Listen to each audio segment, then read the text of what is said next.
بسم اللہ الرحمن الرحیم نحمده ونصلی علی رسولہ الکریم اما بعد فاعوذ باللہ من الشیطان الرجیم بسم اللہ الرحمن الرحیم ما کان ابراہیم یہودیا ولا نصرانیا ولکن کان حنیفا مسلما وما کان من المشرکین صدق اللہ العظیم۔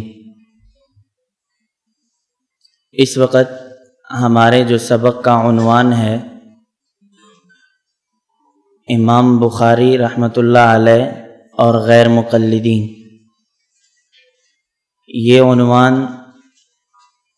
اگر ہمیں سمجھ میں آ جائے تو غیر مقلدیت کا صحیح بخاری سے دور کا بھی تعلق نہیں، یہ بات ہمیں خود بخود سمجھ میں آ سکتی ہے۔ اس کی وجہ یہ ہے، آپ اہل باطل کو جب بھی دیکھیں گے کہ ان کی ہمیشہ کوشش اور عادت یہی ہوتی ہے کہ وہ اپنے آپ کو ثابت کرنے کے لیے ایسے نام کا انتخاب کرتے ہیں جو نام عوام میں بہت اچھا لیا جاتا ہو، یا اس نام کے لوگوں کو بہت اچھا سمجھا جاتا ہو، تو پھر امت کو دھوکہ دینے کے لیے اوپر لیبل ایسا لگایا جاتا ہے تاکہ مخاطب انہیں بہت ہی جلد قبول کر لے، کیونکہ انہیں پتہ ہے کہ اگر ہم نے واضح طور پر حدیث کی تردید کرنی ہے تو ہمیں کسی نے قبول نہیں کرنا، تو کوشش یہ کرتے ہیں کہ نام حدیث کا لگا لیں اور اندر کام وہ کریں جو منکرین حدیث والے ہوں۔ تو پھر اس قسم کے لوگوں کو سمجھنے کے لیے تھوڑا سا مطالعہ بھی چاہیے، تھوڑا سا ذوق بھی چاہیے، اور ساتھ ساتھ اگر ہمیں اس کام کے ساتھ اپنے اکابر، اپنے عقائد، اپنے مسلک کے ساتھ ہمیں محبت ہو، اور حضرت الساجی دامت برکاتہم العالیہ اول دن سے یہی بات ارشاد فرما رہے ہیں کہ سمجھنے والا ہمارے پاس دل ہو، محفوظ کرنے والا دماغ ہو، اور بیان کرنے والی زبان ہو، تو بڑے سے بڑے لوگ بھی ہمارے آگے کچھ نہیں ہیں۔ ہمارے اندر احساس کمتری صرف اسی وجہ سے ہے کہ ہم ایک سطحی طور پر اپنی درس نظامی کی کتب سے گزر جاتے ہیں اور ہم گہرائی میں نہیں جاتے، اور اگر گہرائی میں جاتے بھی ہیں تو سب سے زیادہ ہم امام شافعی رحمۃ اللہ علیہ، امام احمد رحمۃ اللہ علیہ، امام مالک، ائمہ حضرات جو ہیں ان کے مسالک تو ہم بہت زور اور شور سے پڑھتے بھی ہیں اور پڑھاتے بھی ہیں، لیکن جب ہم کلاس سے، دور حدیث سے، ختم بخاری سے فارغ ہونے کے بعد مدرسے میں نکلتے ہیں تو ہمیں ایک بھی حنبلی ایسا نہیں ملتا جو ہمارے ساتھ اعتراض کرتا ہو، ہمیں ایک بھی شافعی ایسا نہیں ملتا جس کو ہمارے مسلک پر اعتراض ہو، ہمیں کوئی ایک بھی امام مالک رحمۃ اللہ علیہ کا مقلد نہیں ملتا جو ہمارے مسلک پر اعتراض کرتا ہو، بلکہ اس کا ذہن ہی یہی ہوتا ہے کہ یہ بھی ٹھیک ہیں، ہم بھی ٹھیک ہیں۔ اب جب ہم باہر نکلتے ہیں یہ حضرات تو ہمیں ملتے نہیں ہیں، لیکن کچھ اور ایسا طبقہ ہے جو ان حضرات کا نام لے کر، ان حضرات کے مسائل لے کر، جن کا مقصد یہی ہوتا ہے احناف کی مخالفت کرنا۔ تو خیر، سبق شروع کرنے سے پہلے تمہیدی بات ذہن میں رکھیں، غیر مقلدین حضرات کے 6 نمبر ہیں، جس طرح ہمارے تبلیغی حضرات اپنے 6 نمبر فجر کی نماز کے بعد بیان کرتے ہیں۔ فرق صرف یہ ہے کہ ہمارے تبلیغی حضرات فجر کی نماز کے بعد 6 نمبر جو بیان کرتے ہیں وہ اس لیے بیان کرتے ہیں کہ غیر نمازی وہ نمازی بن جائے، اور غیر مقلدین حضرات اپنے 6 نمبر جو بیان کرتے ہیں وہ اس وجہ سے کرتے ہیں کہ نمازی غیر نمازی بن جائے۔ وہ بھی نماز کی فکر اور یہ بھی نماز کی فکر، دونوں میں صرف معمولی سا فرق ہے۔ ایک کی فکر کیا ہے کہ ہمارے ان 6 نمبروں سے غیر نمازی نمازی بن جائے، اور غیر مقلدین حضرات کی کیا فکر ہے کہ ہمارے ان 6 نمبروں سے نمازی وہ کیا بن جائے، غیر نمازی بن جائے۔ ہمارے جو 6 نمبر ہیں وہ بھی بہت آسان ہیں، اور انہوں نے بھی اس کے مقابل میں اپنے جو 6 نمبر بنائے ہیں وہ بھی بہت آسان ہیں۔ میں آگے سبق میں کارگزاریاں بھی آپ کو سناتا جاؤں گا تو یہ مسئلہ مزید کھلے گا۔ پہلا نمبر وہ کسی کو سکھاتے ہیں، نمبر 1، آپ حنفی مسجد میں مولانا صاحب کے پاس جاؤ، امام صاحب کے پاس جاؤ اور ان سے کسی بھی مسئلے پر حدیث کا سوال کرو۔ مولانا صاحب، یہ جو آپ نے پگڑی پہنی ہے اس پر حدیث ہے، یہ جو آپ نے چشمہ پہنا ہے اس پر حدیث ہے، یہ جو مسجد میں ہمارا محراب اس ڈیزائن کا بنا ہے اس پر حدیث ہے۔ وہ چھوٹے سے چھوٹا، بڑے سے بڑے بندے کو یہ پہلا نمبر یہ سکھاتے ہیں کہ آپ نے جا کر حنفی مولوی سے یہ سوال کرنا ہے۔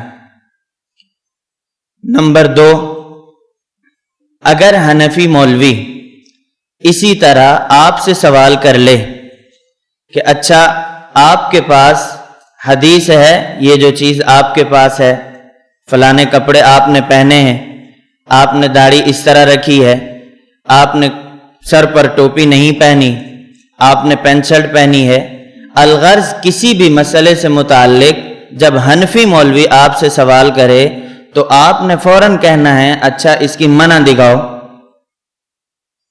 اس کی کیا دکھائیں؟ منع دکھائیں۔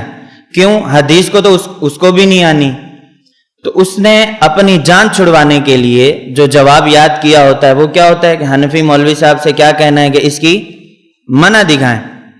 نمبر 3، اگر حنفی عالم آپ کے سامنے جو مسئلہ آپ نے پوچھا ہے اس مسئلے پر حدیث پیش کر دے تو آپ نے فوراً خاص لفظ کا مطالبہ کرنا ہے، آپ نے فوراً خاص کتاب کا مطالبہ کرنا ہے۔ ہر کتاب کی حدیث کو نہیں لینا بلکہ آپ نے کہنا ہے حدیث دکھاؤ گے تو صحیح بخاری سے ہی دکھاؤ گے۔ کتنے نمبر ہو گئے؟ 3۔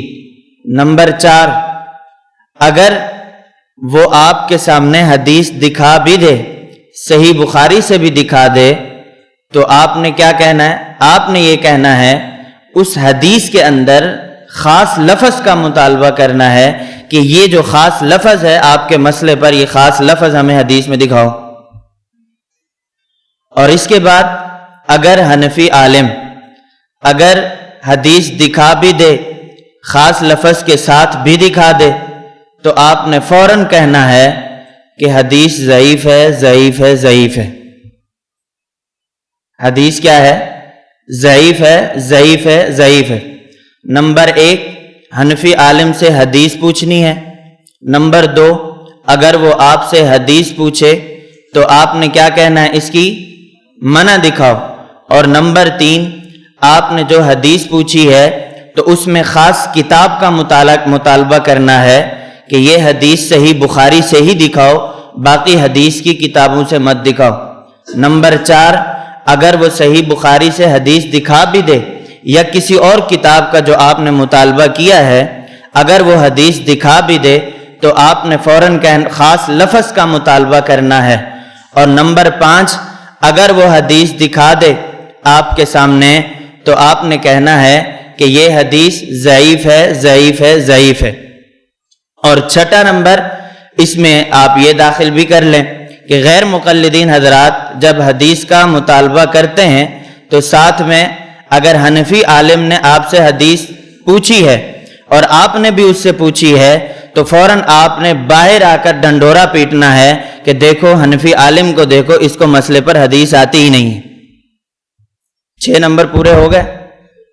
اب اسی طرح ہمیں بھی چاہیے کہ ہم ان کے بالکل برعکس ہم اپنے 6 نمبر اسی طرح بناتے ہیں۔ ہم کہتے ہیں جو 6 نمبر آپ نے ہم پر فٹ کیے ہیں، جو قواعد اور ضوابط آپ نے ہمارے لیے بنائے ہیں، ہم یہی قواعد اور ضوابط آپ کے لیے بناتے ہیں۔ اب آپ ایک ایک مسئلہ لے لو، آپ کی مرضی، یا ویسے آپ کو پتا ہو کہ آپ کے علاقے میں فلاں بندہ لوگوں کو غیر نمازی بناتا ہے، ان 6 نمبروں سے آپ بسم اللہ کریں، دفاع نہ کریں، اقدام کریں اور اس سے یہ 6 سوالات شروع کر دیں۔ امید ہے کہ اس نے بھی آپ کو نہیں بتانا، آپ شروع تو کریں۔ یہی 6 نمبر آپ ان سے شروع کر لیں۔ ہر چیز کا توڑ ہر چیز کا رد وہ ہر وقت جواب نہیں ہوا کرتا۔ ہم حضرات ہر وقت پریشان ہوتے ہیں کہ فلاں نے ہم سے حدیث پوچھی ہے، لو اب بخاری کنگالنا شروع کر دو، صحیح مسلم کھولنا شروع کر دو، ابو داؤد کھولنا شروع کر دو۔ آپ کو 10 دن لگیں گے اور 10 دن میں وہ آپ کے پورے علاقے کی فضا کو خراب کر چکا ہوگا۔ جب آپ کو 6 نمبر یہ یاد ہوں گے اور اس کے جواب میں آپ اسی طرح ان کے ساتھ چلیں گے تو پھر اس کی اصلاح بھی ہوگی، اور ساتھ ساتھ میں اس کو یہ کم از کم پتہ چل جائے گا کہ میں کسی اور سے تو گفتگو کر سکتا ہوں لیکن اس بندے سے نہیں کر سکتا۔ لیکن ہم حضرات بس اس کمزوری میں رہتے ہیں۔ اس حوالے سے ہمیں یہ 6 نمبر ان کے یاد بھی ہونے چاہیے، اور اسی طرح ہمیں مطالبات ان کے کرنے چاہیے۔ آگے مسائل میں آئے گا تو میں یہی 6 نمبر آپ کے سامنے رکھوں گا۔ ان کے 6 نمبروں میں سے یہ تھا، اب اسی کے مطابق آپ ان سے سوال کریں۔ ان کے 6 نمبروں میں یہ تھا، آپ اسی کے مطابق ان سے سوال کریں۔ کبھی بھی غیر مقلد اپنے ان 6 نمبروں پر پورا نہیں اتر سکتا تو ہمارے اوپر کیوں زور لگاتا ہے کہ تم پورے اترو؟ دوسری بات، امام بخاری رحمت اللہ علیہ نے صحیح بخاری لکھی ہے۔ تھوڑا سا ابتدا میں امام بخاری رحمت اللہ علیہ کا اور صحیح بخاری کا مختصر سا تعارف سن لیں۔ امام بخاری رحمت اللہ علیہ کا پورا نام محمد بن اسماعیل بن ابراہیم البخاری۔ امام بخاری رحمت اللہ علیہ کو مختصر نام سے محمد ابو عبداللہ البخاری کے نام سے یاد کیا جاتا ہے، لیکن مکمل نام محمد بن اسماعیل بن ابراہیم البخاری، یہ امام بخاری رحمت اللہ علیہ کا پورا نام ہے۔ اور امام بخاری کی پیدائش وہ 194 ہجری کی ہے اور وفات 256 ہجری کی ہے۔ امام بخاری رحمت اللہ علیہ کو امیر المؤمنین فی الحدیث کے نام سے یاد کیا جاتا تھا۔ امام بخاری رحمت اللہ علیہ کو 6 لاکھ احادیث یاد تھی، اور 6 لاکھ احادیث میں سے امام بخاری رحمت اللہ علیہ نے صحیح بخاری میں 6082 احادیث کو ذکر کیا ہے۔ آگے میں بتاؤں گا کہ ان تمام روایات میں 6082 روایات میں کون سی روایات اونچے درجے کی ہیں اور وہ کن کی سند سے آتی ہیں جن کی غیر مقلدین مخالفت کرتے ہیں۔ امام بخاری رحمت اللہ علیہ نے صحیح بخاری کو 16 سال کے عرصے میں مکمل کیا ہے۔ باقی آگے تو کام چلتا رہا ہے، وہ تو ساری زندگی چلتا رہا۔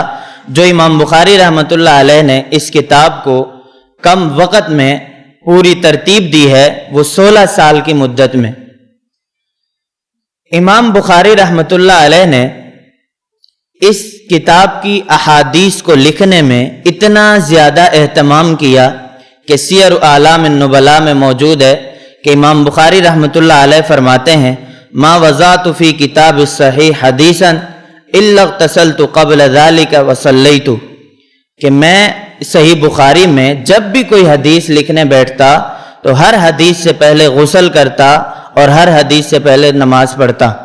اتنا امام بخاری رحمت اللہ علیہ کے احتیاط کا عالم تھا کہ اگر کسی حدیث کو صحیح بخاری میں درج کرتے، غسل بھی فرماتے اور ساتھ ساتھ میں نماز کا اہتمام بھی فرماتے۔ امام بخاری رحمت اللہ علیہ نے جو 6082 روایات نقل کی ہیں اس میں 22 روایات ثلاثیات کہلاتی ہیں۔ ثلاثیات کا کیا مطلب؟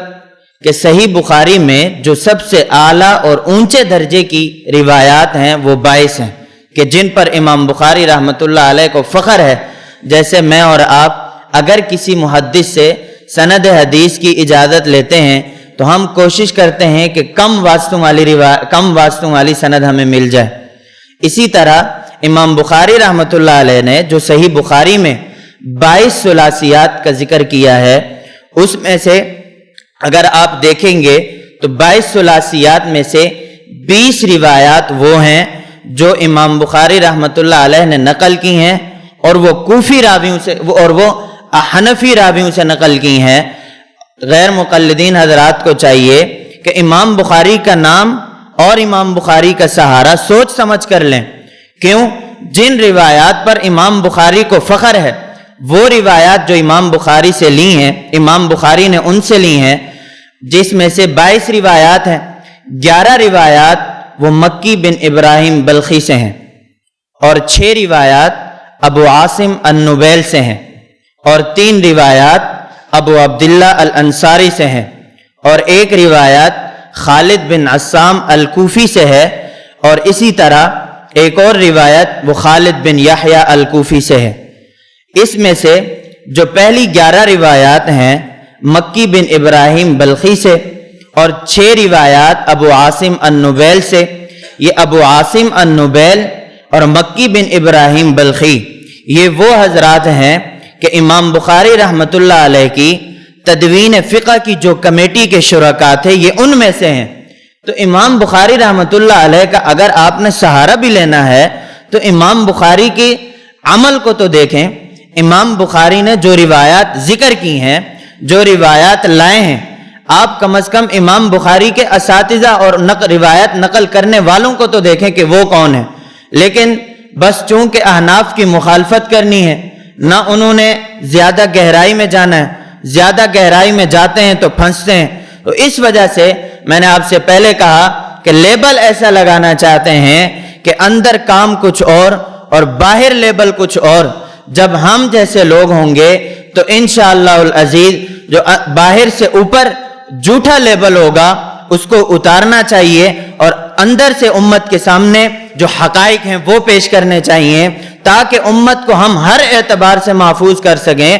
ہم علماء کی ذمہ داری ہے کہ ہم علماء کی ذمہ داری ہے کہ امت کے اعمال کی بھی فکر کریں اور امت کے عقائد کی بھی فکر کریں۔ انشاءاللہ العزیز مختصر وقت جیسے ملتا رہے گا سبق میں ایک کارگزاری آپ کے سامنے رکھوں گا، تو آپ سوچیں گے کہ اس کام کی کتنی زیادہ ضرورت ہے۔ آپ اس چیز کا اندازہ نہیں لگا سکتے۔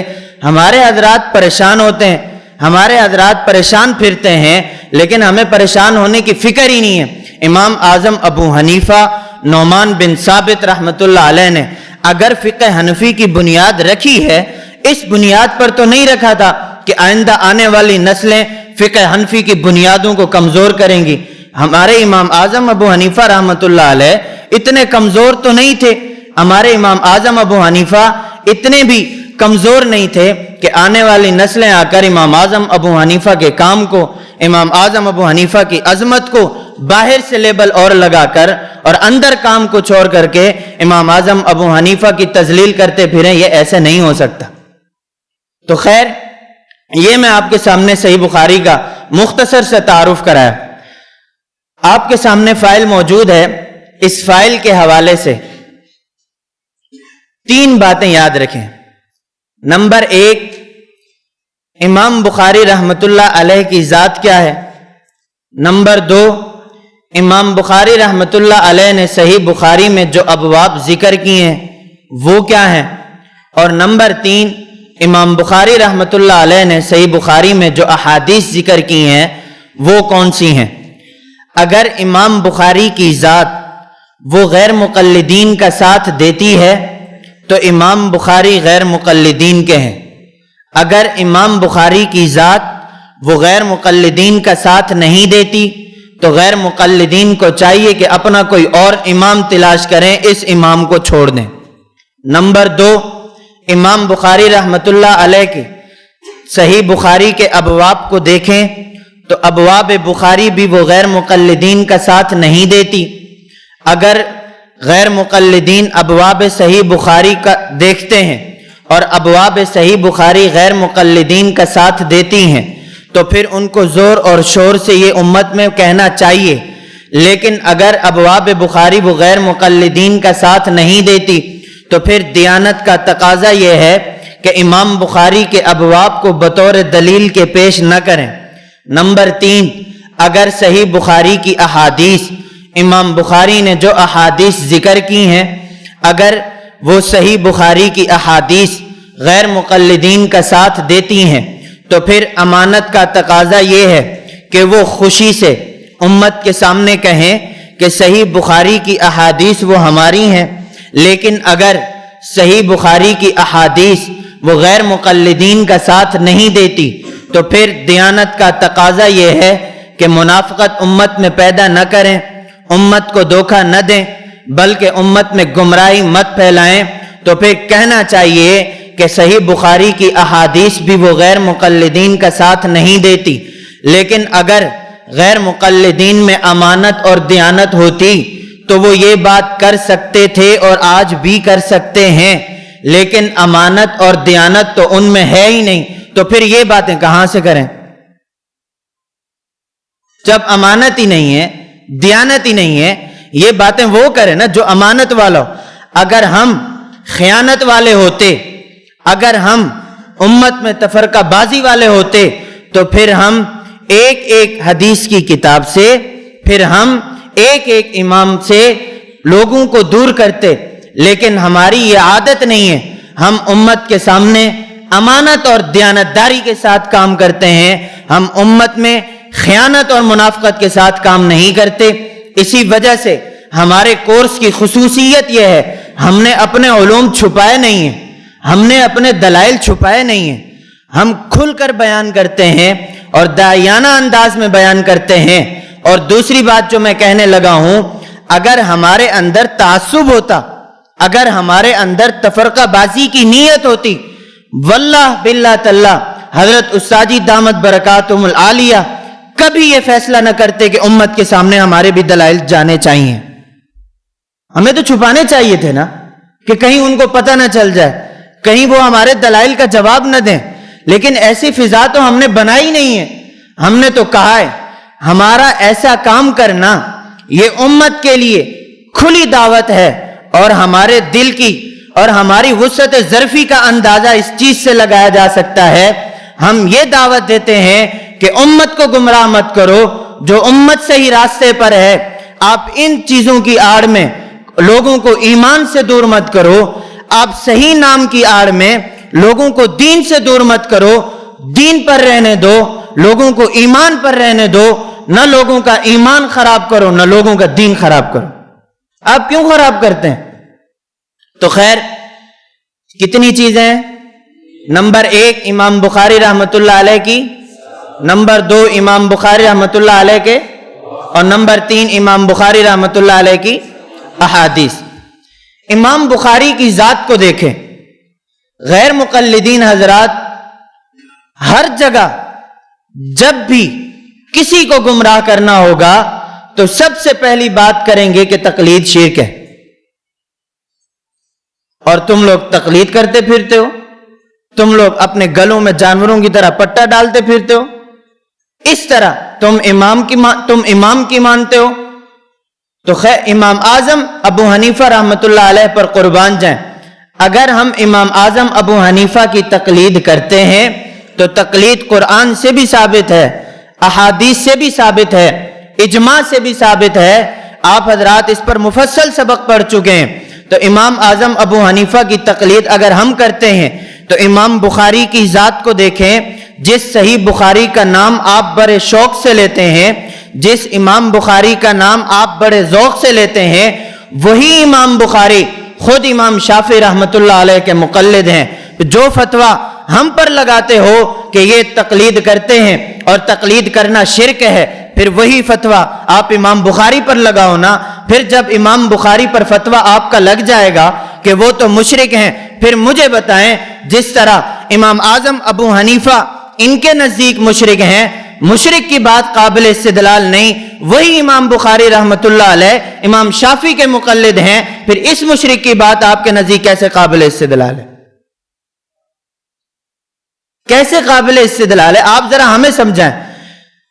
علامہ تاج الدین السبکی رحمۃ اللہ علیہ متوفی 771 ہجری کتاب لکھی طبقات الشافعیہ، اس میں پہلے نمبر سے شروع ہوئے کہ امام شافعی رحمۃ اللہ علیہ کے مقلدین کون کون ہیں، اس میں جو 50واں نمبر لکھا وہ امام بخاری رحمۃ اللہ علیہ کا لکھا کہ امام بخاری رحمۃ اللہ علیہ امام شافعی کے مقلد ہیں۔ حوالہ نمبر 2 علامہ ابن قاضی شہبہ، انہوں نے اپنی کتاب میں طبقات لابن قاضی میں امام بخاری رحمۃ اللہ علیہ کو امام شافعی رحمۃ اللہ علیہ کا مقلد لکھا ہے۔ حوالہ نمبر 3 شاہ ولی اللہ محدث دہلوی رحمۃ اللہ علیہ نے اپنی کتاب الانصاف میں امام بخاری رحمۃ اللہ علیہ کو امام شافعی کا مقلد لکھا ہے۔ اچھا، اگر آپ کہتے ہیں کہ ہم ان حوالہ جات کو نہیں مانتے تو پھر اٹھاؤ اپنے گھر کے فتوے۔ نواب صدیق حسن خان نے الحتہ فی ذکر صحاح ستہ کتاب میں امام بخاری رحمۃ اللہ علیہ کو امام شافعی کا مقلد لکھا ہے۔ پھر اٹھاؤ اسی نواب صدیق حسن خان کی کتاب ابجد العلوم، اس میں امام بخاری رحمۃ اللہ علیہ کو امام شافعی کا مقلد لکھا ہے۔ پھر اٹھاؤ اپنے گھر کا حوالہ، محمد حسین بٹالوی نے امام بخاری رحمۃ اللہ علیہ کو امام شافعی کا مقلد لکھا ہے۔ فتوے ہم نے تمہیں وہ بھی دیے جنہیں تم شاید نہ مان سکو، فتوے تمہیں ہم نے وہ بھی دیے جو تمہارے گھر کے ہیں۔ پہلے اپنے گھر میں جھانکو کہ کس نے امام بخاری کو امام شافعی کا مقلد لکھا ہے۔ پھر جو فتویٰ آپ حنفیوں پر لگاتے ہو، جو فتویٰ آپ امام شافعی کے مقلدین پر لگاتے ہیں، جو فتویٰ آپ امام مالک کے مقلدین پر لگاتے ہیں، وہی فتویٰ پھر آپ کے سر پہ آتا ہے۔ کیوں پھر آپ استدلال کرتے ہیں؟ یہ کیا بات ہوئی؟ لینے کے بھاؤ اور ہیں اور دینے کے بھاؤ، لینے کے بھاؤ اور، یا یوں کہا جاتا ہے لینے کے بعد اور ہیں اور دینے کے بعد اور ہیں۔ اپنے لیے فیصلے اور ہیں اور ہمارے لیے فیصلے اور ہیں۔ ہم نے کہا ایسا ہم انشاءاللہ نہیں ہونے دیں گے، جو فیصلے تمہارے ہوں گے وہی ہم تم پر فٹ کریں گے۔ ہمارے ساتھی صرف پریشان ہوتے ہیں۔ اور دوسری بات، امام بخاری رحمۃ اللہ علیہ امام شافعی کے مقلد ہیں، ان کے حوالے جات بھی ہیں، اور اس پر میں نے جو یہ نہیں مان سکتے شاید ان کے حوالے جات بھی ہم نے پیش کر دیے۔ کوئی نئے حوالے نہیں ہیں، 7ویں صدی کے ہیں، ہم نے پھر بھی حوالہ پیش کیا ہے۔ تم ہمت کرو، تم 7ویں صدی کا حوالہ پیش کرو، تم ہمت کرو، تم 6 صدی کا حوالہ پیش کرو، لیکن حوالہ تو پیش کرنا نہیں ہے، صرف امت کو گمراہ کرنے کی خاطر بس ایسی باتیں بناتے رہنا، یہی ان کا کام ہے۔ دوسری طرف دیکھیں، پھر حضرات یہ لکھتے ہیں جو فعل شرک ہو وہ کیسے روا ہو سکتا ہے۔ پھر تیسری ان کی عبارات دیکھیں، یہ کہتے ہیں کہ جو شوافع اہل حدیث نہیں، اور چوتھا فتویٰ یہ لگاتے ہیں جو اہل حدیث نہیں وہ جہنمی ہے۔ تو میں کہتا ہوں امام بخاری شافعی ہیں، شوافع کے بارے میں آپ نے کہا کہ شوافع اہل حدیث نہیں، پھر آپ نے کہا کہ جو اہل حدیث نہیں وہ کیا ہیں؟ جہنمی ہیں۔ فتویٰ لگاؤ جہنمی ہونے کا، بسم اللہ کرو امام بخاری پر۔ اب خاموش، کوئی جواب ہے نہیں نا۔ امام بخاری رحمۃ اللہ علیہ کی ذات کو دیکھیں۔ نمبر 2، امام بخاری رحمۃ اللہ علیہ نے یہ کتاب لکھی کیوں ہے؟ اس کا سبب تالیف کیا ہے؟ 2 بنیادی سبب تالیف، 2 بنیادی وجوہات علماء حضرات نے لکھی ہیں۔ ان میں سے ایک ہدی الساری میں لکھی ہے۔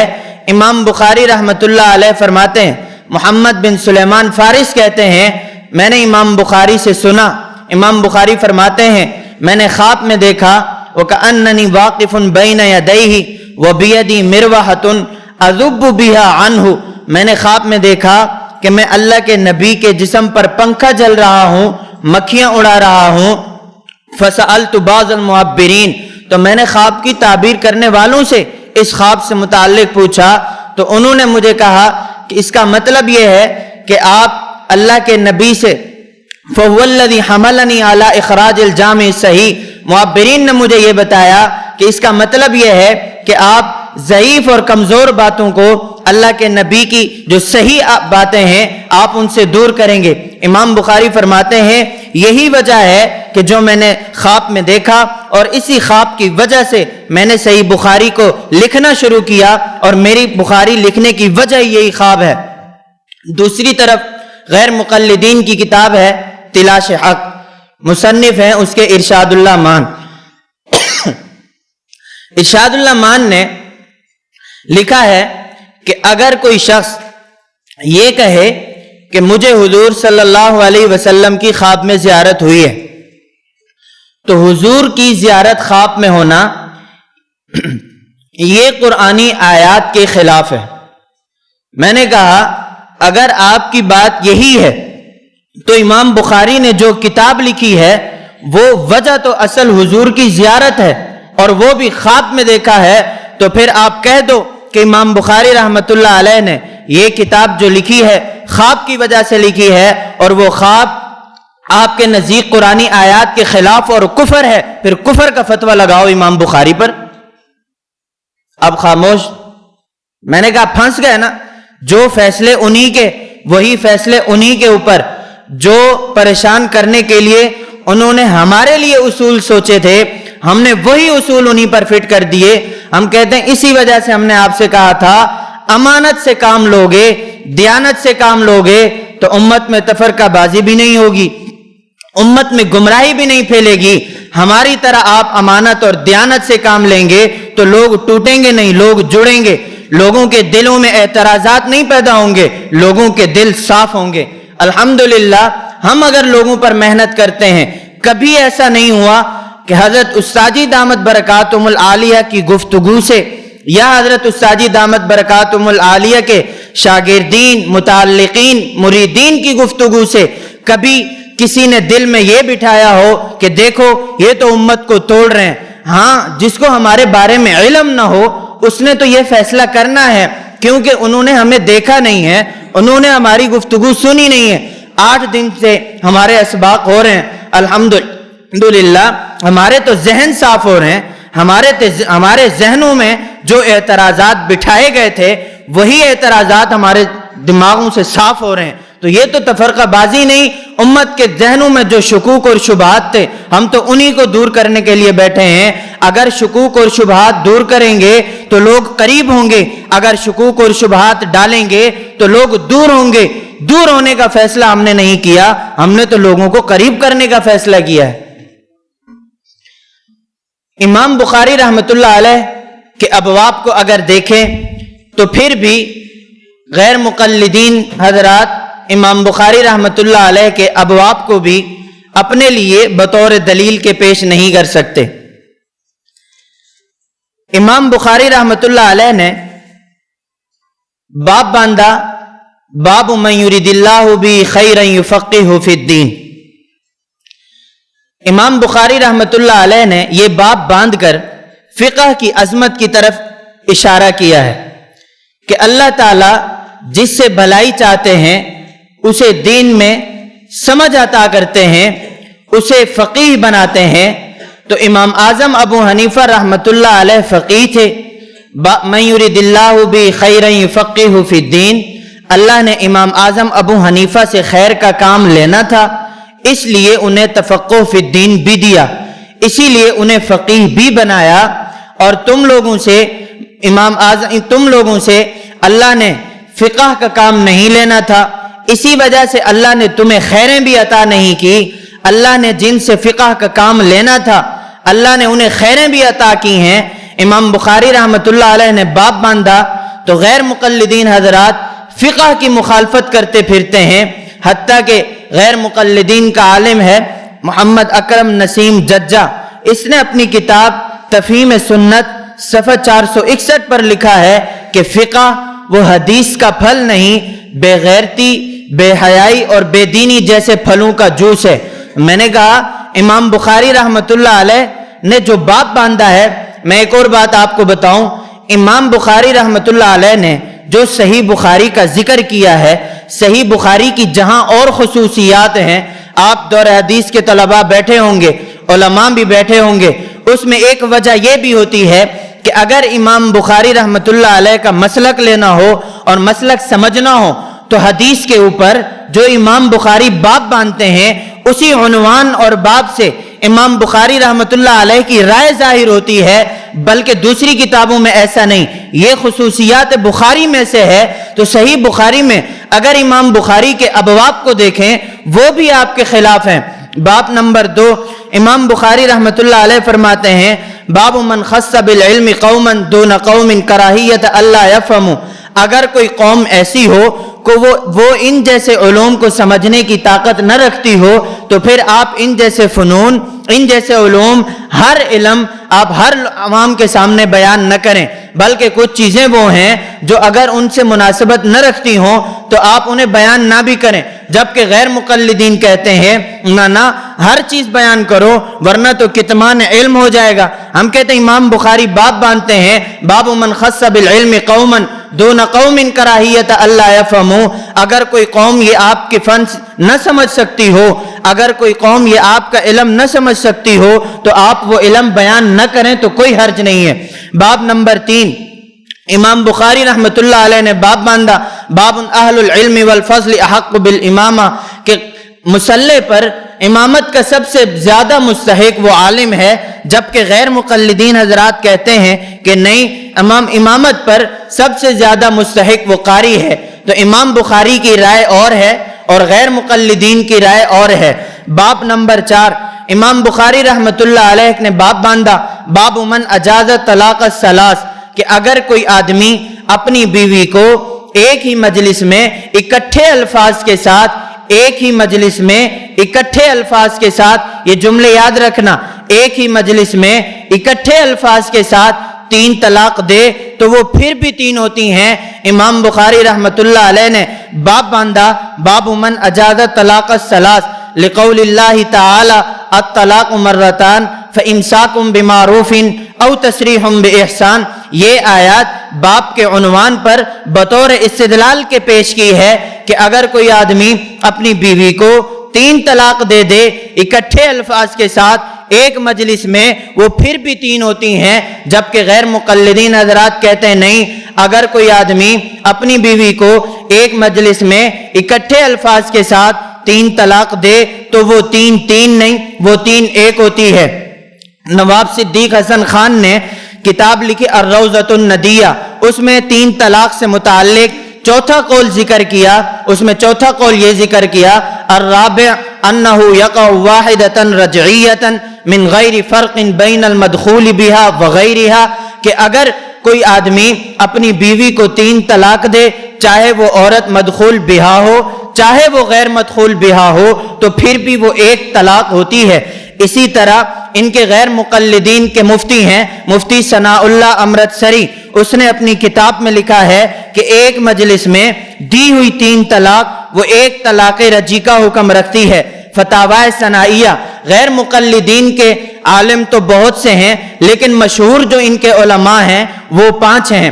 ان کے نام آپ ذہن میں رکھیں، نمبر 1 نواب صدیق حسن خان، نمبر 2 میاں نذیر حسین دہلوی، نمبر 3 محمد حسین بٹالوی، نمبر 4 علامہ وحید الزمان اور علامہ وحید الزمان۔ غیر مقلدین حضرات اپنے ان علماء کا تعارف بڑے ذوق اور شوق سے کرتے ہیں، لیکن کبھی کبھی ایسے بھی کر دیتے ہیں کہ جب ان کے کسی عالم کی بات ان کے خلاف آ رہی ہو تو پھر فوراً انکار کر دیتے ہیں، نہیں ہم تو کسی کو نہیں مانتے، انہوں نے تحقیق کی تھی اپنے لیے، ہم اپنے لیے تحقیق الگ کریں گے۔ میں نے کہا واہ، پہلے آپ نے بڑے زور و شور سے مانا۔ علامہ وحید الزمان وہ ہے کہ جنہوں نے صحاح ستہ کا ترجمہ کر کے تم پر احسان کیا ہے، اور تم اسی علامہ وحید الزمان کا آخر میں آ کر انکار کر دیتے ہیں۔ نواب صدیق حسن خان نے ان کے مسلک کے لیے بہت بڑی خدمت کی ہے، لیکن جب کچھ باتیں ایسی آئی جو ان کے مسلک کے خلاف ہو گئی تو پھر انہوں نے کہا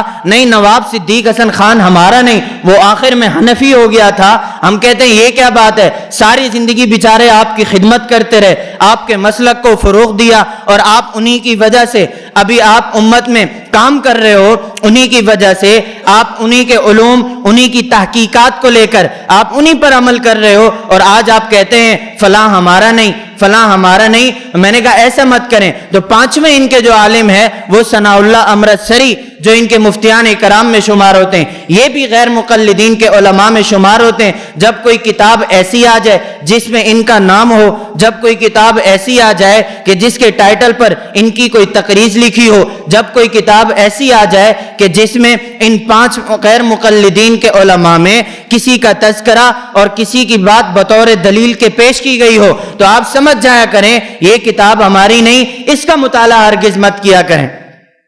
امام بخاری کے ابواب کو دیکھیں تو بھی غیر مقلدین کے ساتھ امام بخاری کے ابواب ساتھ نہیں دیتے، تو غیر مقلدین کو امام بخاری کے ابواب بھی پیش نہیں کرنے چاہیے۔ تیسری بات میں نے آپ سے کہی، صحیح بخاری کی احادیث کو دیکھیں تو پھر بھی صحیح بخاری کی احادیث وہ غیر مقلدین کا ساتھ نہیں دیتی۔ مسئلہ نمبر 1، امام بخاری رحمۃ اللہ علیہ نے حدیث ذکر کی ہے کہ اگر کوئی امام بخاری رحمۃ اللہ علیہ نے حضرت اماں عائشہ رضی اللہ تعالی عنہا کی حدیث ذکر کی ہے کہ ان دنوں میں گھر بہت چھوٹے ہوا کرتے تھے، اللہ کے نبی رات کو کھڑے ہو کر جب نماز پڑھتے تو میں سوئی ہوئی ہوتی تھی اور میرے پاؤں وہ حضور کے قبلے کی جانب ہوتے تھے. حضور صلی اللہ علیہ وسلم جب سجدے میں آتے مجھے ہاتھ لگاتے, میں اپنے پاؤں سمیٹ لیتی تھی, اور جب حضور کھڑے ہو جاتے میں اپنے پاؤں کھول لیتی تھی. امام بخاری نے حدیث ذکر کی کہ عورت کو چھونے سے وضو نہیں ٹوٹتا, جبکہ غیر مقلدین حضرات کا مسلک یہ ہے عورت کو چھونے سے وضو ٹوٹ جاتا ہے. امام بخاری کی حدیث اور کہتی ہے, غیر مقلدین کا مسئلہ اور کہتا ہے. مسئلہ نمبر 2, امام بخاری رحمۃ اللہ علیہ فرماتے ہیں گرمی بہت زیادہ ہو تو پھر ظہر کی نماز آپ گرمی میں پڑھنے کے بجائے ٹھنڈے وقت میں پڑھ لیا کریں. امام بخاری نے عنوان باندھا باب العبرات بالظہر فی شدت الحر, گرمی کے دنوں میں ظہر کی نماز آپ ٹھنڈے وقت میں پڑھیں. اس سے متعلق روایت لئی حضرت عبداللہ بن عمر کی, اللہ کے نبی سے روایت کرتے ہیں انہو قال اذا اشتد الحر فابردوا عن الصلاۃ فان شدت الحر من فیح جہنم, گرمیوں کے دنوں میں ظہر کی نماز وہ ٹھنڈے وقت میں پڑھو کیونکہ گرمی یہ جہنم کی تپش میں سے ہے. امام بخاری کہتے ہیں گرمیوں میں ظہر کی نماز وہ ٹھنڈے وقت میں پڑھو. غیر مقلدین کہتے ہیں چاہے سردی ہو چاہے گرمی ہو جیسے بھی ہو نماز پہلے وقت میں پڑھنی ہی چاہیے. مسئلہ نمبر 2, اگر کسی شخص کی نماز فوت ہو جائے, فوت شدہ نمازوں کی قضا ہے یا نہیں. اس سے متعلق 3 باتیں ہیں. نمبر 1, اگر آپ کی نماز جان بوجھ کر فوت ہو, اگر آپ نے نماز جان بوجھ کر چھوڑ دی آیا اس کی قضا ہے یا نہیں. نمبر 2, آپ سے نماز بھول سے رہ گئی, آپ سوئے ہوئے تھے یا کچھ اور ہو گیا, آپ کی نماز بھولے سے رہ گئی تو پھر آپ کی نماز کی قضا ہے یا نہیں. مسئلہ نمبر 3, اگر نمازیں فوت کئی ساری ہو جائیں تو پھر آپ کو ترتیب کا خیال رکھنا ضروری ہے یا نہیں.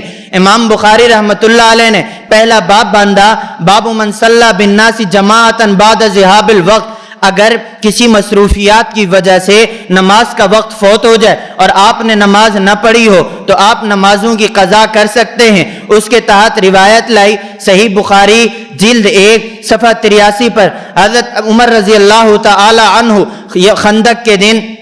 خندق کے دن کفار اور مشرکین کفار قریش کو برا بلا کہتے رہے یہاں تک کہ عصر کی نماز کا وقت جانے لگا. اللہ کے نبی کے پاس گئے, فرمایا کہ عصر کی نماز کا وقت فوت ہونے لگا ہے اور ہم نے نماز ابھی تک نہیں پڑھی. اللہ کے نبی نے فرمایا کہ نماز تو ہم نے بھی نہیں پڑھی. تو یہاں سے مقام بطحان کی طرف گئے, وضو کیا اور نماز پڑھی. پتہ یہ چلا فصلی العصر بعدما غربت الشمس, اللہ کے نبی نے اور حضرت عمر نے ظہر کی نماز پڑھی ہے, غروب عصر کی نماز پڑھی ہے تو غروب شمس کے بعد پڑھی ہے.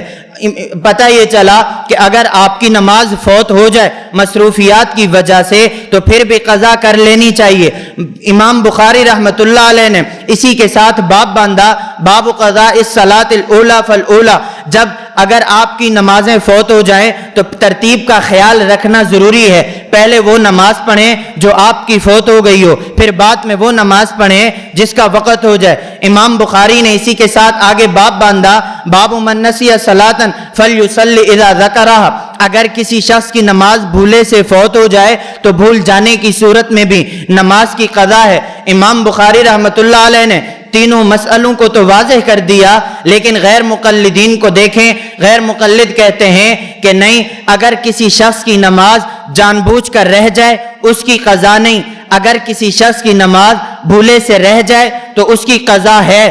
کیوں؟ حدیث میں موجود ہے کہ بھول جانے کی صورت میں نماز کی قضا ہے, لیکن جان بوجھ کر نماز چھوڑنے کی صورت میں حدیث میں کہیں ذکر نہیں. ڈاکٹر فرحت ہاشمی کا بھی یہی موقف ہے کہ اگر جان بوجھ کر نماز چھوڑ دی جائے تو اس کی قضا نہیں ہے, اگر بھول کر نماز چھوڑیں تو اس کی قضا ہے. حضرت اساجی دامت برکاتہم العالیہ اپنے بیانات میں ایک قاعدہ اور اصول بیان فرمایا کرتے ہیں کہ کبھی کبھی ادنا کو ذکر کیا جاتا ہے, اعلیٰ خود بخود سمجھ میں آ جاتا ہے, کبھی کبھی اعلیٰ کو ذکر کیا جاتا ہے, ادنا خود بخود سمجھ میں آ جاتا ہے. مسئلہ نمبر 1, اگر کسی شخص کی نماز بھول کر فوت ہو جائے تو یہ بھول کر فوت ہو جانا یہ ادنا ہے, جان بوجھ کر نماز کو چھوڑ دینا یہ اعلیٰ ہے. ادنا کا ذکر حدیث میں آ گیا تو اعلیٰ خود بخود سمجھ میں آ گیا۔ مسئلہ نمبر 2، ایک شہید کی حیات ہے، ایک پیغمبر کی حیات ہے۔ شہید کی حیات وہ ادنا ہے،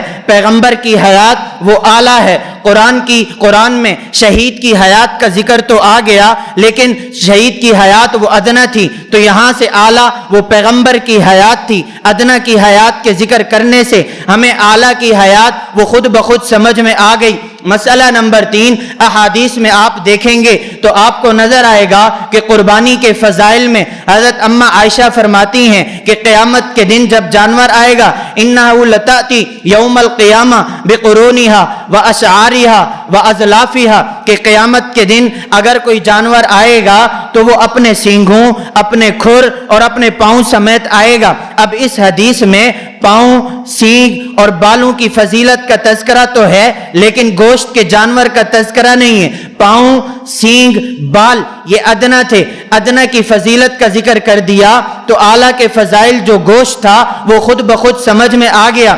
تو کبھی کبھی ادنا کو ذکر کیا جاتا ہے، اعلیٰ خود بخود سمجھ میں آ جاتا ہے۔ اسی طرح امام بخاری نے جو حدیث ذکر کی ہے، باب من نسی صلاۃ فلیصلی اذا ذکرہا، اس کے تحت جو حدیث لائی ہے وہ بھول جانے کی روایت پر لائی ہے۔ اگر نماز جان بوجھ کر چھوڑ دی قضا پھر بھی ہے، اگر بھول کر نماز چھوڑ دی قضا پھر بھی ہے۔ اسی طرح اگر آپ غیر مقلدین کے مسئلے کو دیکھیں گے، مرد اور عورت کی نماز کے فرق پر امام بخاری کا موقف دیکھیں گے تو امام بخاری رحمۃ اللہ علیہ باب باندھ کر اور احادیث کا ذکر کر کے ہمیں یہ بتاتے ہیں کہ مرد اور عورت کی نماز میں فرق ہے، لیکن غیر مقلدین حضرات کہتے ہیں نہ مرد اور عورت کی نماز میں فرق نہیں ہے، بلکہ مرد اور عورت کی نماز ایک طرح کی ہے۔ گزشتہ کچھ دن قبل جب ہم یہاں کورس میں آ رہے تھے، مختصر سی کارگزاری، ایک میٹرک کا لڑکا تھا، اس کی اور میرے ساتھ گفتگو تھی۔ ایک مولانا صاحب تھے، ان کی شادی ہوئی ایسے خاندان میں جو کچھ تو پکے غیر مقلد تھے اور کچھ وہ تھے جو ابھی تبدیل ہو رہے تھے۔ ان کی اہلیہ اور مولانا صاحب کا ہمیشہ مسئلہ چلتا رہتا تھا۔ مجھے اس مولانا صاحب نے رابطہ کیا، میں نے کہا ٹھیک ہے انشاءاللہ کسی دن میں آ جاؤں گا، لیکن میں ویسے گیا، میں نے نماز پڑھی، میں نے کہا میں آپ کے قریب ہوں، آ جاتا ہوں۔ اس نے کہا کہ چلیں ٹھیک ہے آ جائیں۔ جب میں وہاں گیا تو انہوں نے پھر ساتھ میں ان لڑکوں کو بھی بلا لیا۔ جب جیسے ہی میں ابھی فروٹ کھانے میں نے شروع کیے تو فوراً وہ میٹرک کا لڑکا تھا، اس نے تو اپنا کام شروع کرنا تھا، فوراً اعتراض کرنے لگا، فلاں اعتراض، تقلید پر اعتراض۔ ہم امت مسلمہ میں اتحاد کی فکر کرتے ہیں، ہم چاہتے ہیں کہ امت قرآن اور حدیث پر جمع ہو جائے۔ میں نے کہا یہی مطلب ہے کہ جو اللہ کے نبی سے لے کر آج تک مسئلہ اتفاقی آ رہا ہو، آپ اس کو اختلافی بناتے جاؤ اور امت میں اتحاد پیدا کرتے جاؤ۔ میں نے کہا یہی مطلب ہے، خاموش۔ تو خیر بہت سی گفتگو چلی، رات 10 بجے ہماری گفتگو شروع ہوئی، صبح 5 بجے ہماری گفتگو ختم ہوئی جب اذانیں ہو رہی تھیں۔ تو خیر اس سے جب میری گفتگو ہوئی، اس نے مرد اور عورت کی نماز کے فرق پر مسئلہ چھیڑا، تو میں نے اس سے کہا یہ بتاؤ مرد اور عورت میں ویسے بھی فرق ہے یا نہیں؟ میں نے کہا نماز کا مسئلہ بعد میں، مرد اور عورت میں ویسے بھی فرق ہے یا نہیں؟ کہنے لگا فرق ہے۔ میں نے کہا اس فرق کو مانتے ہو تو نماز والے فرق کو بھی مان لو نا۔ تو خیر بات بہت لمبی ہے، وقت کم ہے۔ مرد اور عورت کی نماز میں فرق سے متعلق امام بخاری رحمۃ اللہ علیہ فرماتے ہیں کہ اگر مرد اور عورت نماز میں ہوں اور امام کو لقمہ دینے کی ضرورت پیش آ جائے تو عورت کے لیے التصفیق ہے، یعنی وہ ایک دائیں ہاتھ کی ہتھیلی کو بائیں ہاتھ پر مارے تاکہ آواز سے اس کی زبان سے اس کے منہ سے آواز نہ جائے بلکہ اس کی تالی سے آواز جائے، اس امام کو پتہ چل جائے کہ امام غلطی پر ہے۔ اسی طرح اگر مرد لقمہ دینا چاہیں تو وہ تسبیح کہیں، عورتوں کے لیے تصفیق ہے اور مردوں کے لقمہ دینے کے لیے تسبیح ہے۔ امام بخاری رحمۃ اللہ علیہ نے اس باب کو باندھ کر اس روایت کو ذکر کر کے یہ بتایا کہ مرد اور عورت کی نماز میں فرق ہے، لیکن غیر مقلدین حضرات کو دیکھیں تو تو وہ کہتے ہیں نا مرد اور عورت کی نماز میں فرق نہیں. روایت صحیح بخاری سے پیش کرتے ہیں صلو کما رأیتمونی اصلی. اس پر مزید سبق انشاءاللہ کل آئے گا. صرف میں اس کا مختصر سا جواب دے دوں. یہ جو قافلہ حضرت مالک بن حویرث رضی اللہ تعالی عنہ کے ساتھ آیا تھا 20 دن رہا اللہ کے نبی کی خدمت میں. اللہ کے نبی کے پاس سے جب وہ جانے لگے تو اللہ کے نبی نے صرف صلو کما رأیتمونی اصلی یعنی صرف یہ حکم نہیں فرمایا تھا کہ جس طرح تم نے مجھے نماز پڑھتے دیکھا ہے اس طرح تم جا کے پڑھنا. صرف یہ حکم نہیں تھا. اگر پوری روایت کو دیکھیں گے تو پتہ یہ چلتا ہے کہ اس روایت کا تعلق مردوں کے ساتھ ہے, اس روایت کا تعلق عورتوں کے ساتھ نہیں. اس روایت میں 7 احکامات ہیں. نمبر 1 ارجعوا الی اہلیکم. نمبر 2 فاقیموا فیہم.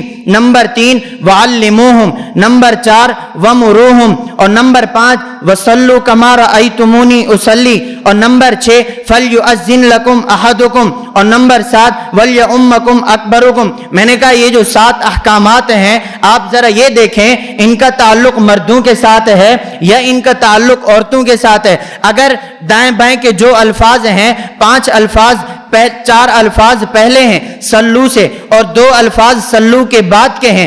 اگر دائیں اور بائیں الفاظ کو دیکھیں تو پتہ یہ چلتا ہے کہ اس حدیث کا تعلق وہ عورتوں کے ساتھ نہیں, اس حدیث کا تعلق وہ مردوں کے ساتھ ہے. ہاں اگر عورتوں کے لیے ہوتا تو پھر اللہ کے نبی ہن کا صیغہ استعمال کرتے, لیکن اللہ کے نبی نے ہن کا صیغہ استعمال نہیں فرمایا. اور دوسری بات یہ ہے یہ جو سیکھنے آئے تھے یہ مرد تھے, عورتیں نہیں تھی. مرد اور عورتیں ساتھ ہوتی تو پھر بھی سمجھ میں آ سکتا تھا, لیکن اللہ کے نبی کے ساتھ یہ جو قافلہ اللہ کے نبی کے پاس آیا اس میں عورتیں تو تھی نہیں. اللہ کے نبی نے جو تمام احکامات دیے وہ مردوں کو دیے تھے کہ آپ نے واپس جا کر ان 7 احکامات پر عمل کرنا ہے, تو یہ مرد تھے عورتیں نہیں تھی. امام بخاری رحمت اللہ علیہ تو مرد اور عورت کی نماز میں فرق کے تو قائل ہیں, لیکن غیر مقلدین حضرات فرق کو نہیں مانتے. اسی طرح اگر آپ مسائل لیتے جائیں مقتدی کی نماز بغیر فاتحہ کے ہو جاتی ہے یا نہیں.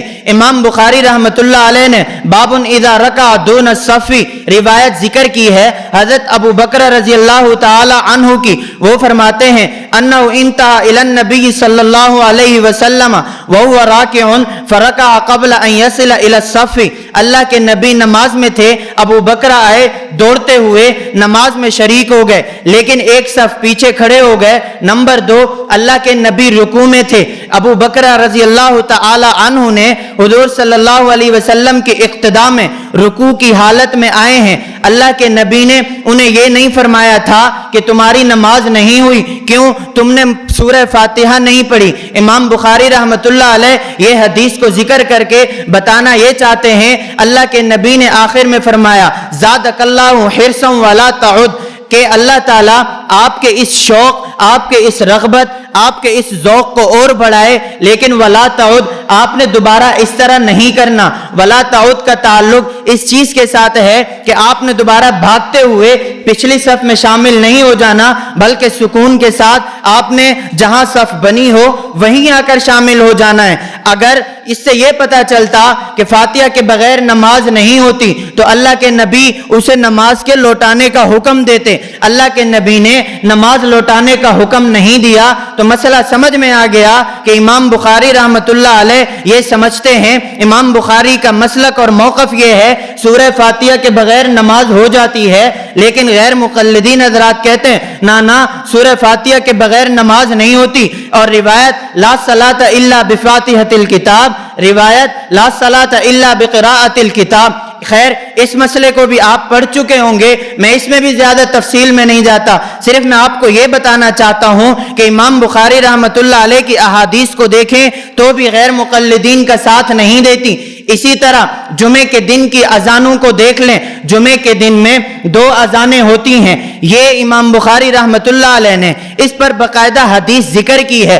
حضرت عثمان رضی اللہ تعالی عنہ کے عمل کو نقل کیا ہے, پتہ یہ چلتا امام بخاری جمعے کے دن 2 اذانوں کے قائل ہیں. اور آج بھی سعودی عرب مکہ اور مدینہ میں کہیں بھی ایک اذان نہیں ہوتی، دو اذانیں ہوتی ہیں۔ غیر مقلدین حضرات اس مسئلے میں امام بخاری کی مخالفت کرتے ہوئے یہ کہتے ہیں اذان ثانی تو بدعت ہے، یہ تو حضرت عثمان کا طریقہ تھا اور کلمہ ہم نے حضرت عثمان کا نہیں پڑھا۔ تو میں نے کہا پھر امام بخاری کا کلمہ کیوں پڑھا ہے؟ ہر وقت امام بخاری کی بات کرتے ہو تو پھر امام بخاری کی حدیث کو بھی لے لو۔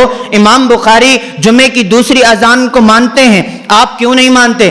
اسی طرح امام بخاری رحمت اللہ علیہ نے ابن عمر رضی اللہ تعالی عنہ کی روایت کو ذکر کیا، وَكَانَ ابْنُ عُمَرْ اِذَا حَجَّ أَوْ اعْتَمَرَ قَبَضَ عَلَى لِحْيَتِهِ کہ ایک مجھ سے زائد جو داڑھی ہوا کرتی تھی، ابن عمر رضی اللہ تعالی عنہ اسے کاٹ لیا کرتے تھے۔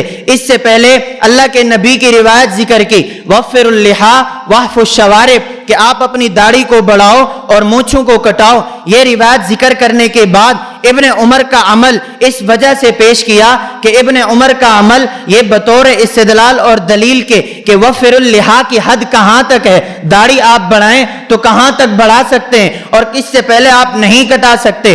ابن عمر کا یہ عمل پیش کر کے امام بخاری نے بتا دیا کہ داڑھی کی حد کتنی ہے کہ اس سے پہلے بھی آپ نہیں کاٹ سکتے اور اس سے زائد آپ رکھ بھی نہیں سکتے۔ ابن عمر کا عمل تو ہمیں یہ بتاتا ہے، لیکن غیر مقلدین کو دیکھیں، وہ کہتے ہیں نہ داڑھی کاٹنا نہیں، جو داڑھی کاٹتا ہے وہ فاسق ہے، اور احادیث مبارکہ میں کہیں سے ثابت بھی نہیں ہے۔ میں نے کہا داڑھی کاٹنا اگر فسق ہے تو فتویٰ لگاؤ پہلے امام بخاری پر کہ انہوں نے ابن عمر کی روایت کو ذکر کیا ہے۔ اگر آپ فتویٰ لگاتے ہیں تو پھر لگائیں آپ ابن عمر رضی اللہ تعالی عنہ پر کہ انہوں نے بھی فسق کا عمل کیا ہے۔ آپ فتویٰ ڈائریکٹ ہم پر لگاتے ہو، نہ امام بخاری پہ لگاتے ہو نہ ابن عمر پہ لگاتے ہو۔ آپ فتویٰ وہ لگاؤ جو صرف ہم پر ہونا، کم از کم دائیں بائیں بھی دیکھ لیا کرو۔ تو میرے دوستو، میں نے آپ کے سامنے امام بخاری کی تعارف بھی کرایا، امام بخاری رحمت اللہ علیہ کی ذات کیا ہے۔ مقلد امام بخاری امام شافعی کے مقلد ہیں، اور نمبر 2 امام بخاری کے ابواب بھی وہ غیر مقلدین کا ساتھ نہیں دیتے، اور نمبر 3 امام بخاری رحمت اللہ علیہ کی احادیث بھی وہ غیر مقلدین کا ساتھ نہیں دیتی۔ تو جب صحیح بخاری غیر مقلدین کا ساتھ نہیں دیتی، انہیں چاہیے کہ اپنی کوئی اور کتاب بنا لیں جس میں ساری جھوٹی روایات ہوں اور ان کے مسلک کے مطابق بھی ہوں۔ کم از کم ایسوں کا سہارا تو نہ لیں، محدثین کو بدنام مت کریں۔ ایک اور اعتراض کا جواب، صرف لوگ کہتے ہیں کہ فقہا کو حدیثیں یاد نہیں ہوتی۔ میں نے کہا کیسے یاد نہیں ہوتی؟ اس کی وجہ یہ ہے، ایک مختصر سا جواب، فقہا کا تعلق وہ حدیث کے متن کے ساتھ ہوتا ہے، محدثین کا تعلق وہ حدیث کی سند کے ساتھ ہوتا ہے۔ جسے سب سے زیادہ سندیں یاد ہوں اسے سب سے بڑا محدث کہتے ہیں، جسے سب سے زیادہ متن میں سمجھنے کی طاقت ہو اسے سب سے بڑا فقیہ کہتے ہیں۔ فقہا کا تعلق وہ حدیث کے متن کے ساتھ ہوتا ہے، فقہا کا تعلق حدیث کی سند کے ساتھ نہیں ہوتا۔ یہی وجہ ہے کہ اگر آپ ہدایہ اٹھائیں گے تو ہدایہ میں آپ کو نصب الرایہ میں نیچے جو تخریج ملے گی اس میں یہ ہوگا کہ یہ جو صاحب ہدایہ نے روایت ذکر کی ہے یہ کہیں میں نے احادیث میں نہیں دیکھی۔ اس کی وجہ یہ ہے ساتھ میں نیچے لکھا ہوگا یہ حدیث ضعیف ہے، تو پھر اعتراض یہ ہوگا کہ صاحب ہدایہ نے یا فقہ کے مسئلے میں ضعیف حدیث سے استدلال کیسے ہوا؟ تو خیر جب آپ یہاں تخصص کریں گے تو پھر آپ کو سمجھ میں آئے گا ضعیف حدیث کا استدلال کتنی حد تک ہو سکتا ہے، ضعیف حدیث کتنی حد تک قابل استدلال ہوتی ہیں۔ اور ہم فقہ میں اگر احادیث سے استدلال کرتے ہیں تو کیوں کرتے ہیں، اور محدثین اسے ضعیف کہتے ہیں تو کیوں کہتے ہیں؟ اس کی وجہ یہ ہے کہ فقیہ کے نزدیک متن ٹھیک ہوتا ہے اور محدث کے نزدیک سند میں کمزوری ہوتی ہے۔ سند میں کمزوری ہونا وہ اور بات ہے اور متن میں کمزوری ہونا وہ اور بات ہے۔ اگر متن میں کمزوری ہو فقیہ اس سے استدلال نہیں کرتا، اگر سند میں کمزوری ہو محدث اس کا تذکرہ نہیں کرتا، تو دونوں کے کام الگ الگ ہیں۔ آپ نے دونوں کو ملا دیا، اسی وجہ سے آپ کے دماغ میں اعتراضات ہے۔ آخری گزارشات جو میں کہنے لگا ہوں اپنے سبق کے اخیر میں اپنے طلباء اور علماء ساتھیوں سے، وہ 2 گزارشات ہیں۔ نمبر 1، آپ نے طالب علمی کے زمانے میں اپنا ہدف متعین کرنا ہے کہ آپ نے کرنا کیا ہے۔ آپ طالب علم ہیں، آپ درس نظامی پڑھ رہے ہیں، آپ کے لیے اپنے ہدف کا تعین بہت ضروری ہے۔ اور علماء جب دور حدیث سے فارغ ہوں اگر وہ اپنے ہدف کو متعین کر لیں تو کبھی بھی احساس کمتری کا شکار نہیں ہو سکتے۔ یہ حضرت استاذی دامت برکاتہم العالیہ کے ملفوظات اور حضرت استاذی کے تجربات کا میں آپ کے سامنے صرف تذکرہ کر رہا ہوں۔ ہمارے طلباء علماء ساتھیوں کو جب تک اپنے ہدف کا تعین نہ ہو پھر اس میں احساس کمتری بھی آئے گی۔ اگر اپنا ہدف متعین نہ ہو تو پھر آپ اپنے مسلک میں آپ اپنے اکابر کے بارے میں بہت کمزور ہوں گے، لیکن جب آپ کا کوئی بھی ہدف متعین ہو جائے تو پھر آپ کو پتہ چلے کہ میرا ذوق مدرس کا ہے تو پھر اپنا ذوق ایسا بنائیں، اپنا ہدف متعین کریں کہ میں سب سے بڑا مدرس بنوں۔ اگر آپ کا ذوق یہ کہتا ہے کہ میں سب سے بڑا خطیب بنوں تو پھر اپنا ہدف متعین کریں کہ میں نے خطیب بننا ہے۔ اگر آپ کا ذوق اس چیز کا ہے کہ میں نے دعوت تبلیغ کا مبلغ بننا ہے تو پھر آپ اپنا ہدف متعین کرو کہ میں نے مبلغ بننا ہے۔ اگر آپ کا ہدف متعین ہوگا کہ میں نے عربیت میں مہارت حاصل کرنی ہے تو پھر سب سے بڑے ادیب بنو۔ جب آپ کا ہدف متعین ہوگا تو دنیا کے کونے میں کسی کو بھی آپ کی لائن سے متعلق کسی چیز کی ضرورت ہوگی تو وہ رابطہ آپ سے کرے گا، کسی اور سے نہیں کرے گا۔ آپ کا ہدف اگر متعین نہیں ہوگا تو پھر دوسرا نقصان یہ ہوگا، ادھر آپ مبلغ کو دیکھیں گے آپ کہیں گے کاش کہ میں بھی ایسا ہوتا، ادھر آپ خطیب کو دیکھیں گے تو آپ کہیں گے کہ کاش میں بھی ایسا ہوتا، ادھر آپ مدرس کو تدریس کی مسند پر دیکھو گے تو آپ کہیں گے کہ کاش میں بھی ایسا ہوتا۔ جب آپ ادھر ادیب کو دیکھیں گے تو آپ کہیں گے کاش کہ میں بھی عربیت کا ماہر ہوتا۔ جب آپ ادھر شعراء کو دیکھیں گے تو آپ کہیں گے کاش کہ میں بھی بڑا شاعر ہوتا۔ اب چونکہ ہدف متعین ہے نہیں، کبھی ایک کی طرف ذہن کبھی دوسرے کی طرف ذہن، جب آپ کا ہدف متعین ہو جائے پھر آپ اس میں خوب مہارت حاصل کریں اور اسی راستے پر چل پڑیں۔ اب اس راستے پر اس ہدف تک پہنچنے کے لیے آپ کے پاس دو طریقے ہیں، نمبر ایک تحقیق کا اور نمبر دو تقلید کا۔